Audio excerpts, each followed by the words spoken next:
komunitas belajar di sekolah.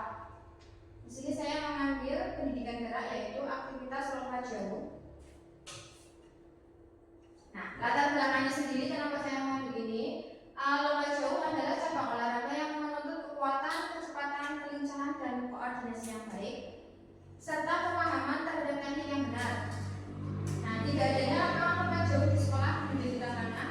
Hal ini menjadi dorongan yang kuat untuk mengembangkan rencana pembelajaran berbasis proyek melalui pendidikan gerak lomba jauh. Jadi untuk lapangan sendiri sebenarnya tidak ada di sekolah kita ya Bapak Ibu, tetapi di Kecamatan Kesesi ini hampir semua tidak ada lapangan lomba jauh.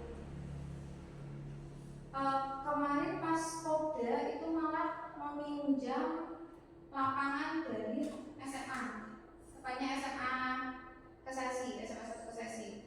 Nah, dengan keterampilan gerak dasar dan proyek membuat labbook lomba jauh, jadi selain keterampilan gerak, di sini proyeknya juga membuat labbook lomba jauh.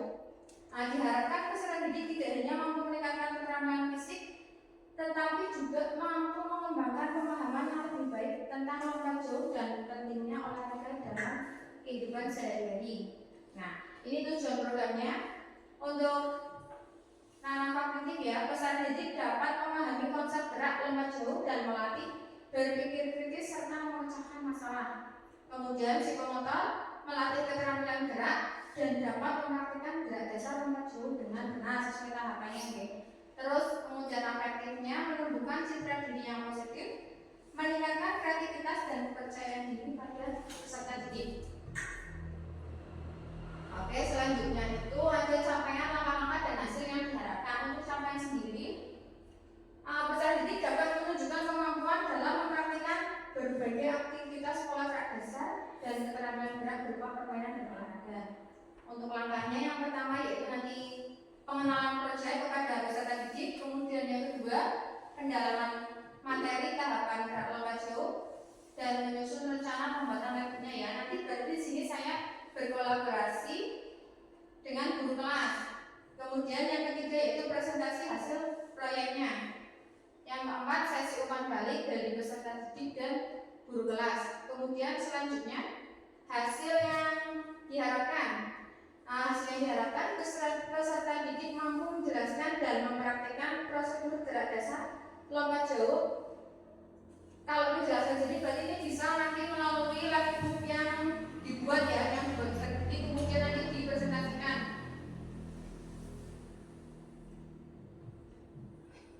Nah, ini struktur program dan rekan sejawat dalam komunitas belajarnya. Program ini yaitu kegiatan intrakurikuler, di mana ini berarti masuk jam pelajaran PJOK. Peserta didiknya saya mengambil kelas 5 dengan jumlah anak 17. Program ini akan dilaksanakan di bulan ini, di bulan Agustus selama 2 kali pertemuan. Penanggung jawabnya nanti Bapak Kepala Sekolah, kemudian guru PJOK, saya sendiri sebagai fasilitator utamanya, dan guru kelas yang berperan sebagai rekan diskusi atau yang membantu dalam pembuatan tugas labbook lomba jauh. Nah, kapasitas yang dimiliki kelas satu sekolah. Yang pertama aset manusia. Aset manusia itu ada kepala sekolah sebagai penanggung jawab tadi, kemudian guru PJOK, guru kelas, dan peserta didik. Kemudian aset fisiknya, sarana prasarana yang digunakan, dan aset sosialnya seperti diskusi dari rekan sejawat, diskusi peserta didik, dan lain sebagainya. Nah, ini rencana evaluasinya. Yang pertama, jadi untuk penilaian keterampilan, nanti saya menggunakan observasi langsung ke anak dan rubrik penilaian. Yang kedua, pengukuran kinerja, itu berarti dari jarak lompatan yang lompat jauh itu dan perbandingan, jadi dari sebelum dan sesudahnya apakah ada peningkatan. Yang ketiga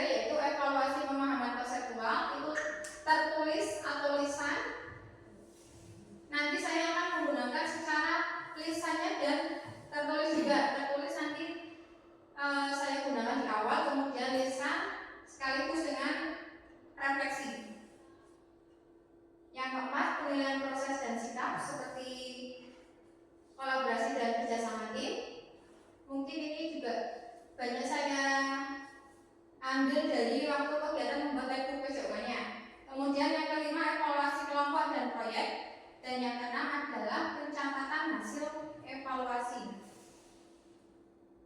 Nah, ini kemungkinan tantangan yang akan saya hadapi. Yang pertama yaitu kendala waktu. Itu pasti menurut saya itu pasti karena mungkin ibu tahu sendiri bulan Agustus bulan yang cukup padat, nggak cukup ya mungkin padat, memang padat, banyak kegiatan. Ini juga saya juga baru bisa mensosialisasikannya hari ini karena terkait kesibukan di sekolah. Yang kedua yaitu faktor psikologis peserta didik. Biasanya peserta didik itu kalau olahraga khususnya yang perempuan itu ada rasa takut, kurangnya rasa percaya diri. Kemudian yang ketiga rendahnya motivasi peserta didik. Nah, untuk solusinya yang pertama yaitu pengelolaan waktu yang baik, dan yang kedua menggunakan pendekatan dan umpan balik yang positif, dan yang ketiga memberikan motivasi tambahan melalui pengakuan dan pujian kepada peserta didik. Nah, terima kasih. Demikian paparan RPL lomba jauh dari saya kepada panjenengan sedaya komunitas belajar di sekolah. Monggo apabila ada masukan, saran, dipersilakan. Monggo Bu Wiwit.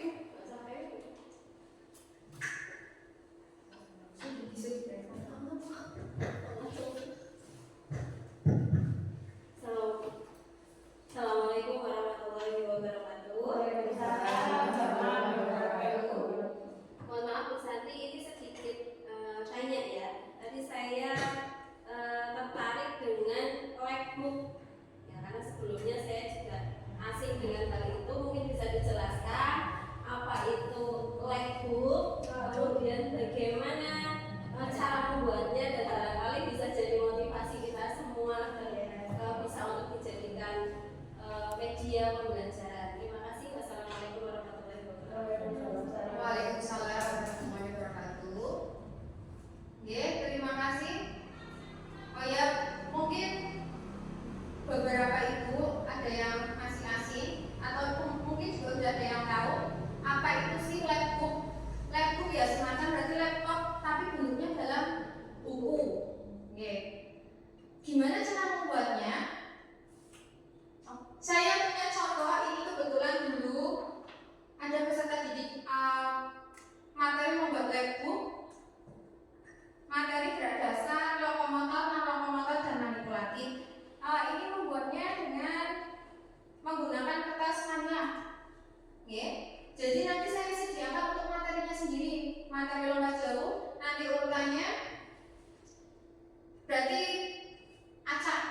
Nanti anak jadi untuk berpikir sendiri mencari apa sih tahapan-tahapan lomba jauh itu apa saja, dari kawalan, kemudian melakang, melayang, kemudian bagaimana cara mendarat. Nanti ada gambar dan penjelasannya sendiri. Anak memgunting, kemudian menempelkannya pada kertas manila ini, kemudian dikreasikan menurut kelompoknya masing-masing, bebas. Jadi nanti butuh alat tulis juga atau alat pewarna, bisa krayon. Nah, mungkin ibu-ibu guru kelas juga bisa dengan misal contoh materi IPA, IPAS atau dan yang lainnya. Bisa dengan tambahan lain seperti kertas atau bisa membuat dengan menggunakan kardus bekas Nah, jadi nanti kalau ini contohnya gerak lokomotor. Nah, jadi peserta didik mengelompokkan sendiri mana yang bagian gerak lokomotor, non-lokomotor, dan manipulatif. Berarti untuk yang lomba jauh, apa dulu sih tahapannya? Apakah awalan dulu, kemudian awalannya seperti apa? Seperti itu Bu Wiwit. Terima kasih Bu Santi. Santi. Monggo Ibu. Yang lain barangkali ada masukannya.